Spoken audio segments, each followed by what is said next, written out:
Hello, everybody. Welcome to the latest edition of News Talk. My name is Stephanie from Perfectly Spoken, and I'm delighted to be welcomed by David. Hi, David.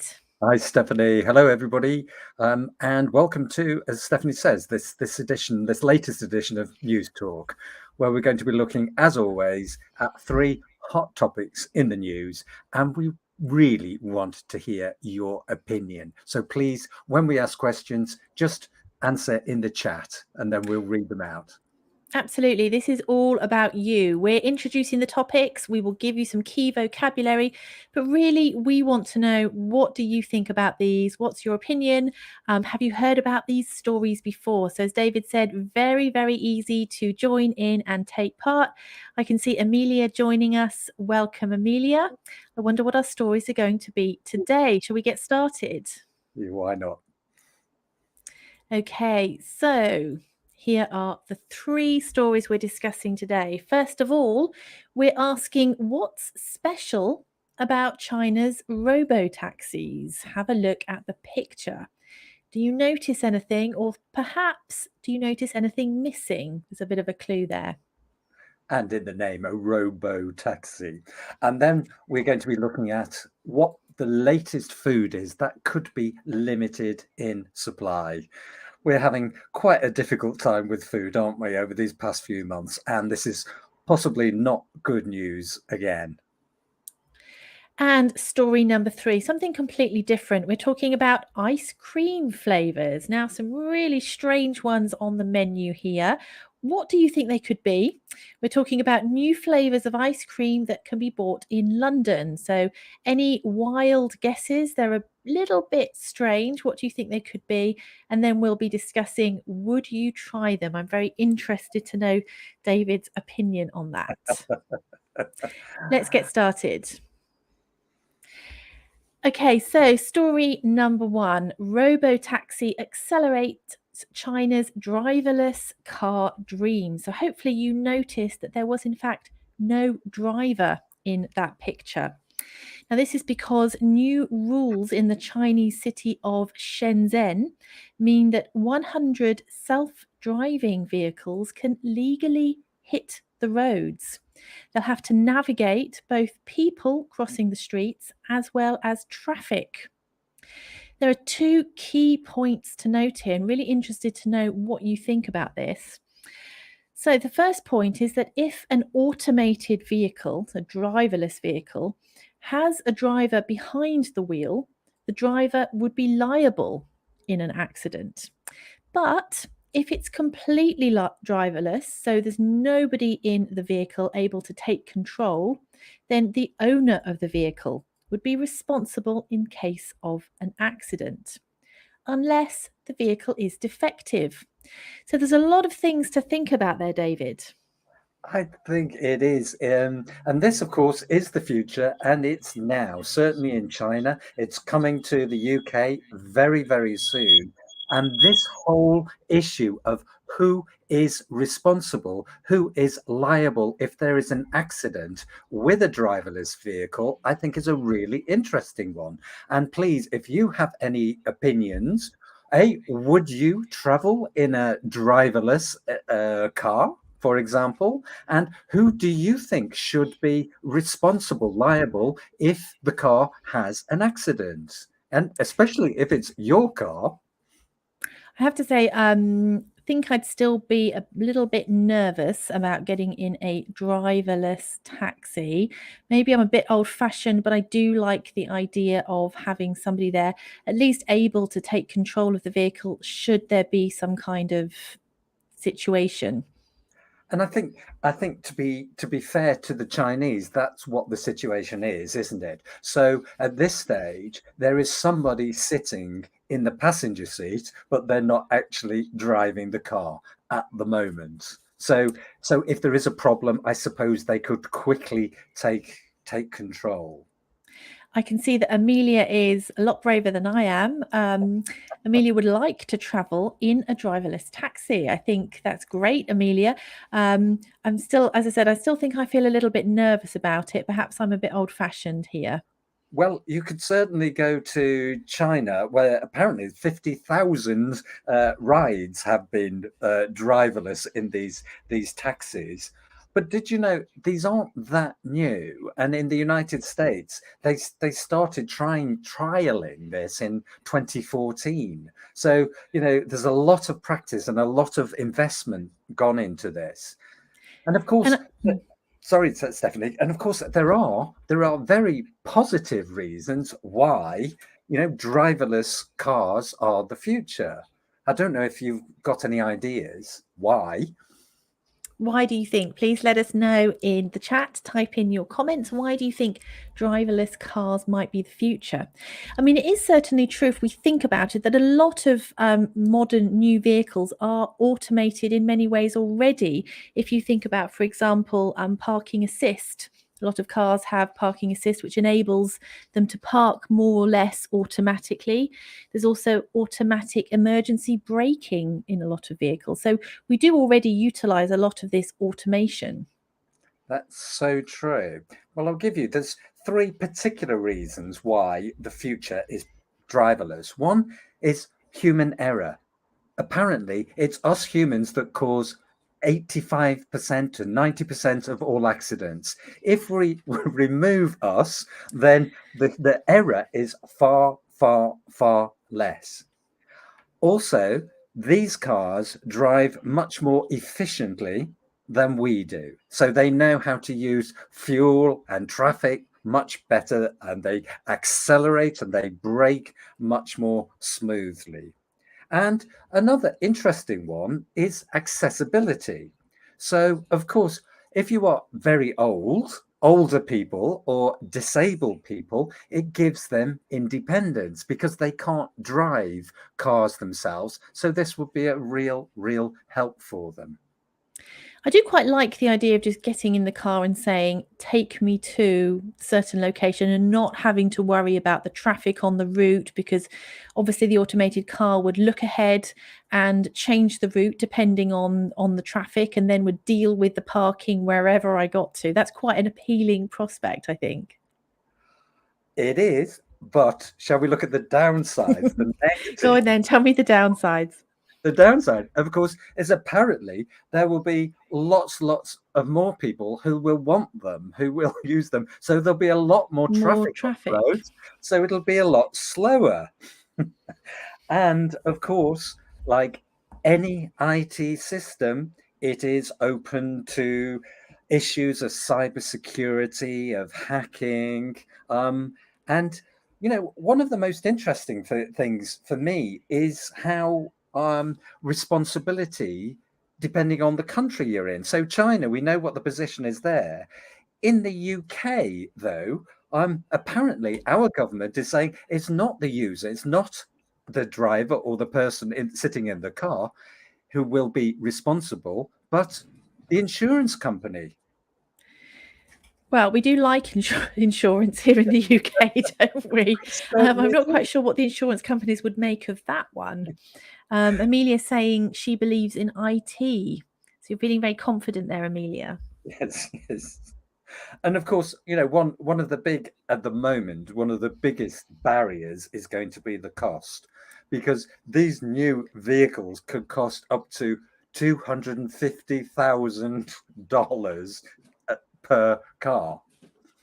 And of course, a lot of this being trialed in China, but I think with an eye to the American market. I read some statistics that in Shenzhen, the price, for example, is a third compared to the US, but the revenue is also therefore 1/12 of what could be earned over there. So perhaps being trialed there, but with a view to other markets. Indeed, indeed. Shall we have a look at Let's have a look at the vocabulary. So, first of all, we've got the verb to navigate.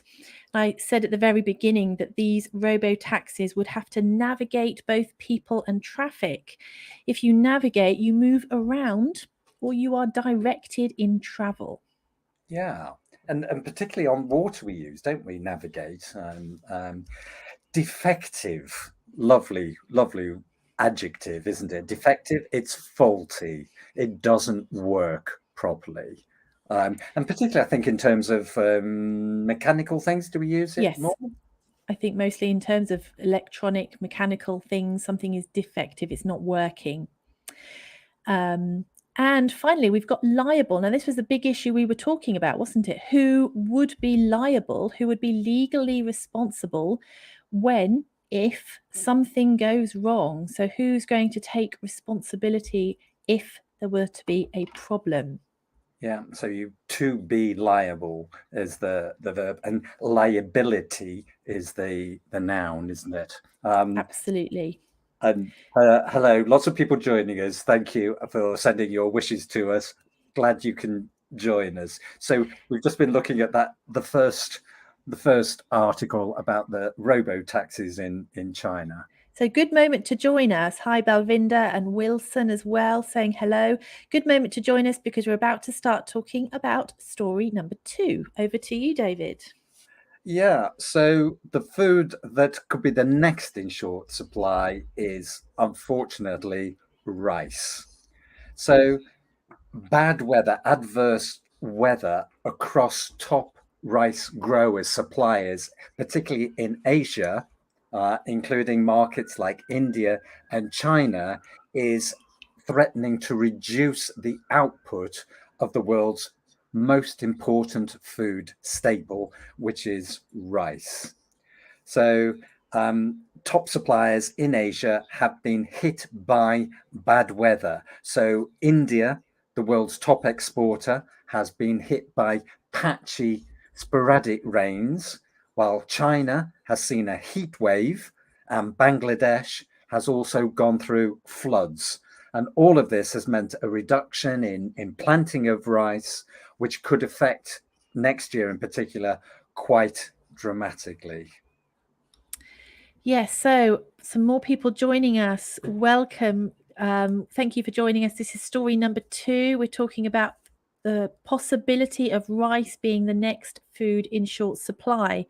And rice, of course, a staple for so many countries. Now, I wonder, we've got an international audience here. I wonder what the staple food is in your country. Perhaps let us know, type in the comments section. What's the staple food where you are? Yeah, do you eat rice? I've got some interesting statistics on rice eating I'm not across the surprised, David. I'm not surprised with your knowledge of obscure facts. world. Yeah, or Mr. Google's, thank you. So, of course, rice is the main source of food in 50% of the world, and Asia produces and consumes 90% of all rice.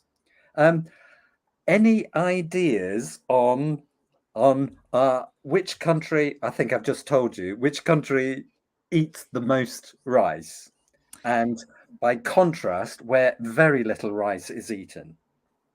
2 very good questions there. Now, would you like to help me with the answers? Please do. David is quite famous for his obscure facts, so please help me. Which country consumes the most rice and which country consumes the least? So we've got some more people joining us Yeah, here. May says Myanmar. that's a very interesting one. You may well be right, but according to my research, it's actually the United Arab Emirates, and I'm Now, that does surprised. surprise me. Yeah, just in terms of pounds, So in America, for example, people eat about 20 pounds of rice a year. That's about 9 kilos. In Asia, across Asia, it goes up to 300 pounds. And in the UAE, that goes up to 450. Whereas, I don't know, do you eat much rice, Stephanie?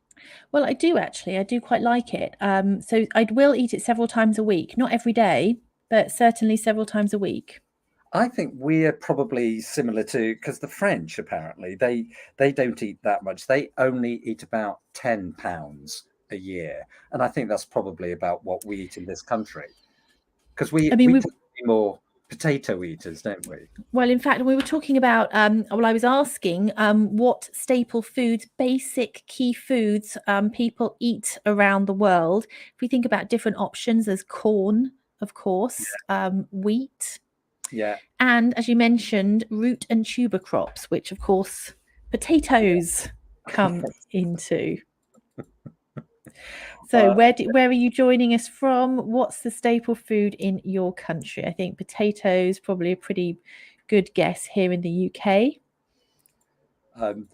Yes, it is very important point, Balwinder. Yeah, it's staples, because rice has been an incredibly staple crop over the past few years, but suddenly that may well change. Um, did you know? I like this one. In China, right? A greeting you can say instead of "How are you?" And you say this in Chinese, obviously not in English, but it translates to "Have you had your rice today?" So you don't say "How are you?" You say "Have you had your rice today?" And apparently you always have to say yes, Yes. even if you haven't. Yes. Have you had your rice today, Stephanie? Yes, I have. Good. You see, Though possibly in the UK we'd have to translate that to potatoes. possibly. Amelia agreeing that in the Czech Republic also a lot of potatoes are eaten. So similar diet to us, David, possibly. Yes, I think in Germany and Central Europe as well, isn't it? It's quite, or pasta. Yes. Hmm. Let's look at the vocabulary from this story then. So yes, so we were talking about the output. So the output from China and India is likely to go down. So the output is an amount of something, in this case, rice, that is produced by a person, a machine, a factory, a country. And staple. Now, there's that key word. We used it a lot, didn't we? Staple meaning basic. And in this context, we were talking about food stuff. So, something that we eat that is very, very basic and essential to your region. Yeah, and then we have the yield. Yield, particularly when we're talking in a business context, is very widely used, and that's the total amount of something, normally a commodity, that is produced. So let's move on to our final story, something a bit lighter to finish with. Really curious to find out what everyone thinks of this.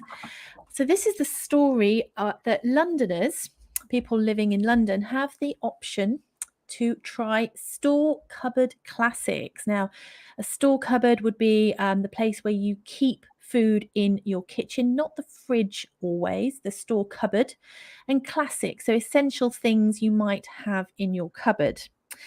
Now, Londoners have this chance to try a selection of unusual ice cream flavours until the end of August, so time is running out. The company is called the Ice Cream Project, and they have taken savoury classics such as Heinz baked beans, mayonnaise, ketchup, and tea and turned them into ice cream. Now, we have a picture here of some of these flavours. I'm very curious, David, would you be tempted by any of them? No, my first reaction when I saw this was yuck. Yuck is a common expression, means don't like the idea at all. Yuck. So, very strong initial reaction there from David. Um, I wonder, anybody watching, would you be interested in trying a ketchup flavoured ice cream? Perhaps you have tried some unusual flavours. Let us know. Also, what's your favourite Yeah, flavour? yes, please. Can you let us know? Would you be tempted to eat something like a ketchup ice cream or a mayo ice cream? And also let us know what normal flavors, what are your favorite ice creams? I much prefer that one. Um, I did see because, in history, this isn't, again, there's nothing new. They quite often say there's nothing new. Everything was invented in the past. And in many countries, this idea of combining savory and sweet has existed for a long time. In China in particular, I think they have some interesting combinations. But I'm not sure if I'd really want to try them. But No, I Susanna, am quite curious about the tea flavored one, because you often do get, for example, Earl Grey flavored things, and I think possibly an Earl Grey flavored ice cream could be refreshing on a hot day. yeah, but would you, for example, I've got some other ones for you. You can have, apparently, or people do eat ice cream and fries or chips, as we call them. So you have your French fries or your chips, and you have ice cream on them, or ice cream and olive oil, or ice cream and a hot sauce. What do you Well, think? I mean, I suppose, but you could have ice cream with hot chocolate sauce. Yes. David, what's your go-to flavor then? What's your, if you're an ice cream parlor, Okay. what would you be having? My absolute favour apparently is number three in terms of popularity. Is Because, that go on. chocolate? I think chocolate and vanilla are the two most preferred, most popular ice creams, and mint chocolate comes Mint in at number three. mint choc chip. Yeah, mint chocolate is my favourite. Amelia's Um, one for Amelia likes the idea of ice cream and hot chocolate. I okay, can see that it's a winning combination. Hot fruit? yeah, Not well, hot maybe, and cold, yes. yeah. I agree with you there, David. According to my research, 84% of the British population like vanilla. That is number one. May says ice cream and Oreo biscuits. I can see that Ooh, working. oh, that sounds very Ben and Jerry, doesn't it? You know, they have those sort of like They flavors. do, don't they? I think the Americans are quite good at that. They like those sort of combos of biscuits, like cookie dough, um, things like that. Amelia doesn't like mint chocolate. Oh, I'm Mm, sorry, Amelia, we agree on most things, but not that. Yeah, Balvinda, yeah, most people like chocolate. I agree, that's probably a popular one. yeah, Um, what's your favourite, Balvinda? You're saying most people like chocolate. Do you agree with that? And Susanna likes vanilla. As I said, that's number one most popular. yes, yes. And I was just looking, you know, when I thought of these weird flavors, I was looking at some other different combinations of foods that you know you don't think really go together. Um, and I saw some interesting ones like avocado and chocolate, No, French fries or chips and honey. I don't like honey, so that would be a no. And of course, this has to be American, but peanut butter, everybody, you know, all Americans, of course, all Americans, or we think all Americans eat peanut butter and bacon. I thought you were going to say and jam then. I did know peanut butter and jam. Peanut butter and bacon? Mm-mm. Um, May saying in some weddings they treat ice cream and cake. Oh, yes, ice That cream with sounds, that. I can Yes, see that. yes. Oh, And yes. actually, for the royal wedding, it was Meghan and Harry. I can't remember the exact year, but when they got married, an ice cream company had royal wedding cake flavor, where they replicated what the cake was going to be in ice cream tubs and sold it. I bet they did. um, but yeah, some food. Can anybody tell us some interesting food combinations other than ice cream? If you can think, then please do let us know because we've talked about things like avocado and chocolate.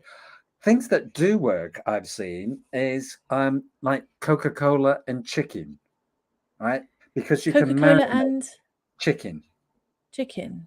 Yeah, it gives flavor to the chicken. It actually works. And here, strawberries and balsamic vinegar. Yes, I can see that as well. Mm, That works. And another one I've got, last one is cheddar cheese, right? I love cheese. Cheddar cheese and apple pie. interesting. Cheddar cheese and Marmite is a good combination. Whoa. If you have any connection to the UK, you'll know what Marmite is. It's a real dividing taste. Some people love it, me. adore it. Other people absolutely hate it. But a good combination is cheesy Marmite crumpets. Right. We've got some Balwinder. My favourite chocolate is apple flavoured. Wow, that's a new one on me. I haven't tried that. And May saying steamed rice and mango. I would like to try that. Yes, that's yummy. Yes, I I've think that tried. would be delicious. I think that is definitely worth putting on the menu. Let's have a look at the vocabulary then from this story. So, first of all, we have selection, and I talked about a selection of unusual ice cream. So, a selection is a variety, a wide choice, lots of different options. And then we talked about different flavors of ice cream. So these are the different tastes of ice cream. And notice in British English, we spell flavor with O-U-R. In American English, you can forget the U. And similarly, moving on to savory. Now, that was a really key word here because we were talking about savory foods. If something is savory, it's salty or spicy, but not sweet. So, for example, mayonnaise, ketchup, cheese, these kinds of products would be savory, not salty. A lot of people call them salty. We would say savory food. Indeed, indeed. And Azim's got a great question for you because I think I know the answer to this one. Azim, we're going to ask Stephanie this one. Who was ice cream invented by? Well, I'm sure a lot of people would want to claim it was invented by them. I'm thinking possibly Italians might want to claim it was invented by them. I'm going to go with China. Oh, I think you're right on both accounts. And historically, I think the Chinese invented or created ice cream, and then it was the Italians who made it famous, who made it so popular. So 2 points there, Stephanie. Well done. Thank you very much. It's a good note to finish on, isn't it? It is indeed. And thank you again, everybody, for joining us. We are going to have we're going to have, Azim, yes, you're right, China. We're going to have a little break for a couple of weeks. And we are working on lots of new things that we're going to be introducing. So look out for it. We've got some new classes and some lots of new things coming up next month. So I hope you'll be joining us in different formats when we come back. Absolutely. Watch this space, I think, is the message. We've really enjoyed interacting with so many of you and sharing these stories and laughing and talking about some serious topics as well. So, thank you. A really big thank you to all of you for taking part. And as David said, we hope to see you very soon in a new format. So, watch this space. Okay. Take care. Bye bye. Bye bye.